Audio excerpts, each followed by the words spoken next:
Us right now, we have come to the section where we analyze what is in the dailies for you. And of course, before we do that, in studio I have with me our guest Muthiora Kariara. He's been here before, and of course he's an analyst of sorts. He's a former presidential aspirant for that matter. He's a jack of all trades. Can I call you that?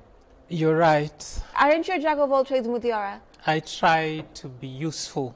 You try or you are. That is not how we know you around these parts. Well, I do appreciate the compliments. In Kenya, you've got to be ready to hit the road running wherever you find yourself. So here we are doing what we know how to do best. Thank you so much for being with us on set today. Thank you, Remy. All right. Okay, so Ian, let's take a look at, and Tony, of course, what's in our dailies this morning, beginning with the People Daily. So I'll just take a look at, the headline stories there, and Ian will take us through the story that we will be specifically highlighting, among others. Right, so on the People Daily front page, we have a picture there on page 3, from page 3 rather, where Music Fest starts with an ode to the host of the mountain. There you go, this young children there of the Elegant Spa Preparatory School pupils who emerged winners in the Kiswahili choral verse category with their kata presentation during the Kenya Music Festival at Meru School yesterday. There you go. And also on the front page, just below that picture, is the headline that says, Power Play, from hustler hope to people's enemy. President Ruto assumed power amid soaring food and fuel prices, high youth unemployment, and a mounting public debt crisis. He promised to fix the economy, tackle corruption, entrench good governance, and uphold the constitution. There is nothing to show for it, and that is on page 4. And just beneath that headline is another headline from page 6 that says, Why Sifuna's third force may rattle Ruto in 2027. Now, Ian, let's take a look at the story you'd like to highlight first as we move. Of course, the most important bit is the issue of the Hustler Fund. Now, with the Hustler Fund, President William Ruto rose to power on the pretext of, empowering the businessmen and people, or men and women rather, in the lowest kind of life. Now, talked about Mama Mbogas, talked about, the unemployed youth, talked about Boda riders. Now, a report released by the Kenya Human Rights Commission yesterday highlighted this particular fund as a flawed fund with no rather a flawed structural, inputs. Now, they say 68.3% of, Kenyans have defaulted from, paying loans that, paying back the money that they took from this particular fund. They go ahead to say this particular fund has a net loss of around 71.5%. That's correct. Now, and they say the fund is a poorly structured and is political tool. Exactly. They say it's a tool for political patronage. Yeah. Yes. Now, first of all, from where you sit, was this a good initiative that was hijacked by the, so-called now political tool for political patronage, or it was just, a fund that was an initiative that was politically motivated from the word go? It was politically motivated from the word go. You recall we had other funds that were abandoned so they could consolidate whatever funds were available for the Hustlers Fund. We had Uwezo Fund, we had the Youth Fund, and these funds had been tried out for a bit of time. What they needed was tweaking so they can serve the purpose for which they were set up better. But because someone had a political goal to achieve, they went ahead and they created this fund which clearly, given the evidence and the data that has been shared, number one, was poorly structured, and the motive for which it was set up was wrong, which is why it is failing. If you may recall, there are members who currently are in the bread-based government who say that Kenyans should borrow. You say bread-based government? Well, that's what it is. Okay. Kenyans should borrow, and once they get the funds, they should not repay. Now, those members of the other side of the bread-based government currently want to tell us that we are headed in the right direction. We are not. They clearly saw what that fund was, called it out, and the chicken are coming home to roast. You specifically said this was an initiative that was politically motivated from the word go. I don't know, do you honestly believe that even if it was, under good management and was really, structured in a way that can directly benefit with, accountability in place, transparency and all that, ensured or adhered to, it would have helped millions of young people out there, young Kenyans? I don't think so. What needed to happen was government needed to exit the debt market locally and allow for banks, which are set up for that purpose, to do their jobs. They've done that over the years. The government has just gotten into that fray recently. It has not even been more than 20 years. So what the government needed to do was to allow for the economy to work as freely as possible. Banks had the capacity to ensure that Kenyans have access to capital, to emergency funds. So the government had no business setting up the Hustlers Fund. If at all they meant well, they should have ensured that the funds that existed then worked. But instead, just like they did with NHIF, they came up with a new fund which clearly has failed. Well, the issue here also being highlighted is the detail. That is, it feels it wasn't thought through properly, whereby the 14-day repayment period is not sufficient enough, even for those who borrow from 500 to 1,000 shillings. And it's just something that will help them day to day, as opposed to put in a kitty to start a business, or just to maybe move them forward in some aspect or capacity, right? True. So this article highlights that the nitty-gritties, the recommendations that should have been there to think through the processes of the repayment period. There's so many defaulters on this Hustler Fund, as Ian has mentioned. Yes. So what do you think about the detail that was left out that was supposed to aid in now, repayment, or how people can actually truly build businesses at the end of the day? This government has failed at engaging stakeholders on almost everything. Had they consulted all the key stakeholders, they would have structured this fund differently. But then they did not. They rushed it because their goal was to fulfill a campaign pledge that they had made when they were looking for votes. So it's wrong for us to imagine that this fund was set up to fix an economic problem. It was there to settle a political score, and it has failed. Now, there are funds that operate almost... And the political score in this scope specifically? Was that they had been pinned to a corner that they would not be able to deliver on this promise. Right. So they pushed ahead to show their detractors or their political opponents that they actually can do it. So they rushed it, and these are the consequences. I just wanted to mention that there are other funds out there that are run competitively, and they are making money. All right. With way less capital than the Hustlers Fund has. Okay, fair enough. From that report from the Kenya Human Rights Commission, we have seen a statement by your Principal Secretary State Department of for Micro, Small and Medium Enterprise, that is Susan Auma Mangeni. She just responded and said from this tweet, the report by the KHRC claiming the failure of the Hustler Fund is untrue, malicious and unprofessional. This is a desperate attempt by such NGOs to solicit back their warning reputation after their recent sponsored self-abduction activities to bring down the current administration backfired on them. Then she says Hustler Fund is on course and delivered to Kenyans. We disperse daily an average of 68 million on the personal loan product and 27 million on the bridge product. More than 26 million Kenyans have benefited from disbursement amounting to 72 billion, and over 9 million Kenyans are repeat borrowers. Now, from our guest, you have heard from this statement, more than 26 million Kenyans have benefited. Are you one of them?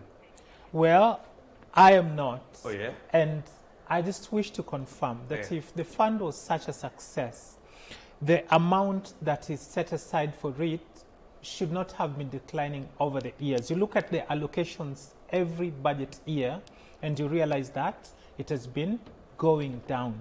You look at the default rate, it has been increasing. You talk to common people who are targeted by this fund and they are less and less interested in the fund because it has not addressed their problems. So she does live in utopia. The only abduction that may have happened was that of Kenya's public resources being taken away from key functions. Right. Yes, true indeed, because the allocation has been declining, and in fact, in the 2025-26 financial year, they've been allocated around 300 million. But, you know, the most interesting bit from my end is, you know, the PS also relating this particular report to the matters or issues of abductions. One would wonder how they correlate, but at the end of the day, again, just to point out, the Auditor General in June of this year pointed out at, you know, the fund possibly losing 8 billion Kenya shillings through unsecured loans. Because Hustlers Fund is mostly unsecured. All you need is to register and funds will be disbursed to you given your credit history. Well, they do not give much, but then they do not require security for most of the borrowers until you reach a certain threshold, which most Kenyans have not been able to attain. So that's what happens. So when the economy is not functioning as it should, businesses fail, and when they fail, people are not able to honor their obligations. So you do believe that indeed, or agree with Kenya Human Rights Commission that this particular fund should be decommissioned completely? And again, one of the concerns raised is that, you know, these funds could have been rechanneled, for example, to the education sector. We are seeing the capitation that should have been initially around 22,000. Now, you know, the figure being talked about is 16,000. So should we possibly just decommission, shut down the fund? 100%. Look at the public debt locally. It has been ballooning. So the government is borrowing from the same financial sector that Kenyans should be borrowing, and at the same time claiming that they are giving funds to the same public that they are denying access to these funds. These funds should be disbanded. Those responsible should be held to account. This is one very big scam that should be put to a stop before it puts us in an abyss that we may never be able to recover from. But, I mean, decommissioning it is one thing. But when it comes to capitation of the education sector, why would we go as far as, you know, saying this money should be... My point is basically the education sector on its own should be standing. Yes. Right? Yes. It was working, you know, yes, from Kibaki's onset. So when we're coming to this Hustler Fund and then decommissioning it to put money into that, you know, isn't it just another way of like reaching at straws? Not quite, because it's a fact that capitation has been receiving less money than what's required. But the back end, what is the back issue leading to that?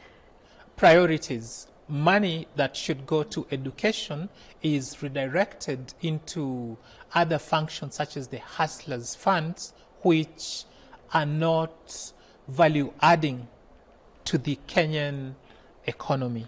So if we didn't... education being a priority, then the Hustler Fund should not be something that we put in the same sentence as... Education is a function that we cannot do without. Yes. But clearly, if we allowed for the economy to regulate itself, if the banks did what they're supposed to do, Kenyans would be able to access capital and funds. So we wouldn't need the government to set up a fund such as the Hustlers Fund. So in that respect, we would have money available for key functions such as education, healthcare, security, and all these other sectors that are currently underfunded. So it does make sense to argue that money should be redirected from the Hustlers Fund to education or other critical functions. On Hustler Fund story, there's a guy by the name Abdi Moore says this wasn't empowerment, it was a scam to buy loyalty with crumbs. The so-called Hustler Fund was never for the people, it was for consolidating power, period. That's a comment from Moore Abdi on Twitter, that is X, in regards to the Hustler Funds from the report of KHRC. Ambao jana walitoa ripoti yao saying it was failing the hustlers. Fair enough. Before I come back to you, Tony, Mudhiora, there's a story on page 7 as well. It's not really in relation to the Hustler Fund, but they say why Sifuna's third force will rattle Ruto in 2027. They say political outfit brings together youthful lawmakers from across the political divide with an eye on the next general election. Now, we do know that the SG did threaten to quit the ODM party if at all the ODM party supports President William Ruto in 2027. I mean, I've had ambitions before. Yes. To lead this country, to occupy the office on the Hill. This is a youthful wing, they say, that seeks to liberate the country. From where you sit, first of all, how, would they pose a threat to President William Ruto's re-election bid? And number two, as a young person, is this an outfit that you can be able to identify with or, work with in trying to realize the ideologies that you also had while running for the, presidency?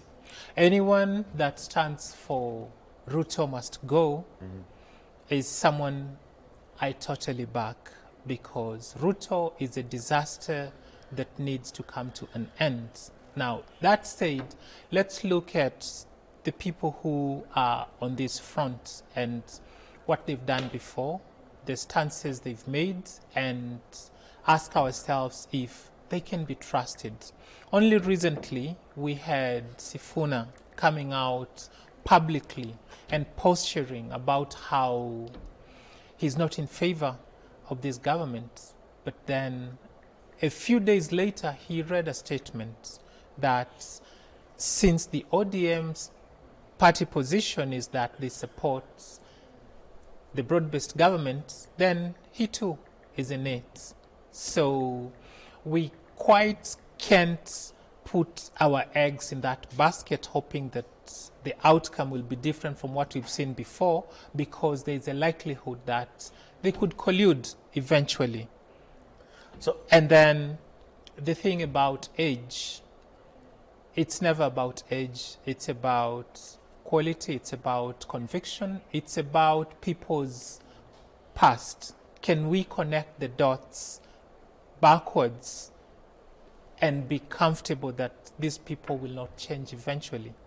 Now, I don't hold fort for SG Sifuna, but he said he's the Secretary General. He will read any resolution, with the exception of a resolution from the party supporting President William Ruto's re-election. Now, you've highlighted the fact that it could be a political game. From where you sit, do you think the ODM party is engaging in what Parthas would say, placing a multi-bet, a double chance, such that we're here, if it flops, there's another option here. The SG talked about, we will not support the broad-based government, we will not support President William Ruto in 2027. What's clear is that the ODM party is pursuing a very narrow and selfish interest. It's self-serving. They are in the broad-based government because therein they have an opportunity to eat, if I can use the word.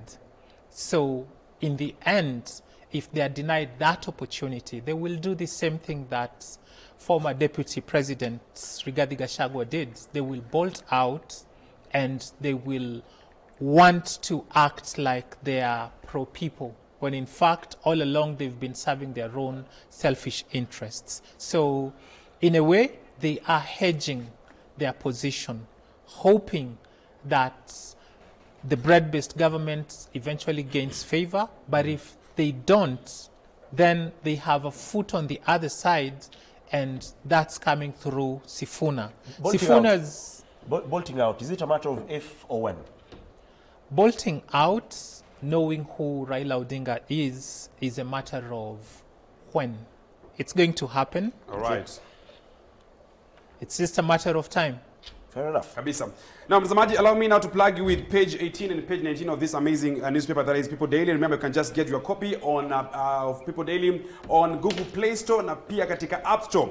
Hizi story ambazo nitaziongelea right now, mtazamaji, nitakuwa naziongelea vizuri kuanzia 9 to 10 on Trend Talks. Now, page 18 of this amazing newspaper that is People Daily talks about here is how the younglings are making their money. Hapa nimependa vile wameanza, iko wapi that part. Kuna part nimependa wamesema kwamba all the ways of getting rich are no longer viable and working hard seem to be a futile path. No affluence or a futile path to affluence, a reason enough for Gen Z to devise new ways. Mtazamaji, kitambo tulikuwa tumezoea kupata utajiri kwa njia tofauti, ila kwa sasa vijana wa Gen Z wako na njia tofauti za kupata pesa ama kupata utajiri. Page 18 wameangazia wanafanya mambo ya cryptocurrency. Yes, mambo ya forex and so and so. This is a new way of getting rich. Page 18 of this newspaper wameongelea. Then wameongelea something about freelancing. Yes, wameongelea story ya freelancing na pia wameongelea masuala ya influencing and content creation. So, these are the new ways on how the younglings are making their money. And I will be highlighting these stories vizuri, Mimi and my gang, from 9 a.m. to 10 a.m.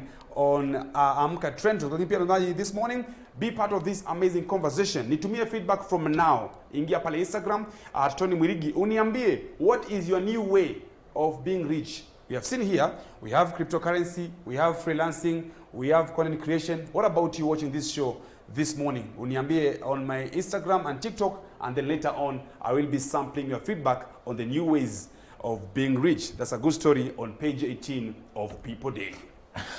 Hapo ambapo umetaja cryptocurrency, forex trading, nina experience kidogo. Una experience? Lakini ukweli ni kwamba hamna njia fupi. Okay. Lazima uweke bidii, lazima ichukue muda. Kabisa. Wengi ambao wana pose kwamba wame stumble onto instant riches huwa si kweli. Ni kweli. We have seen this guys, this youngings ambao wanafanya masuala ya forex na kila kitu. Wengine wakwambia just come on our side tupatie 50k, tunakuzia bots, tunakuzia some terms wanatumia. It's not easy. Ndio hivyo, na kama ingekuwa ina work hawangehitaji kukuuzia hivyo vitu. Wangekupa bure manake wao washaunda hela. Kwa hiyo tusidanganyike. Hakuna njia rahisi. No pain, no gain. Ushasema. All right. Interesting. Tutakuwa na wafunza baadaye Remy and Titani about forex. There's no short way. Kabisa. Let's get in. There's no, Tony unjua anasemanga akona account ya Mercedes. There's no short way. Nitaingia hapa kwa cryptocurrency and then I see if things are easy. Baadaye. Lakini usitumie ile pesa nyiko kwa account ya Mercedes. Asigusi. Well, fair enough. I think we are just in time for a brief breather, and then we'll come back and continue this conversation here on Amka Kenya. Remember, this is Amka 20 Viral, where we're taking a look at what the dailies are saying this particular morning. We'll come back with the Daily Nation as well as the Standard, because they're talking about issues and infighting in the education sector. That is on the front page of the Standard. They say it looks like the PS, that is Ambassador Bitok, is calling the shots and not the CS, that is Julius Migos Ogamba. Their concerns in regards to who is the boss, because the PSs have been given contradicting information, as opposed, rather different from what the CS himself is saying, but that will be in not so long. Do stay with us.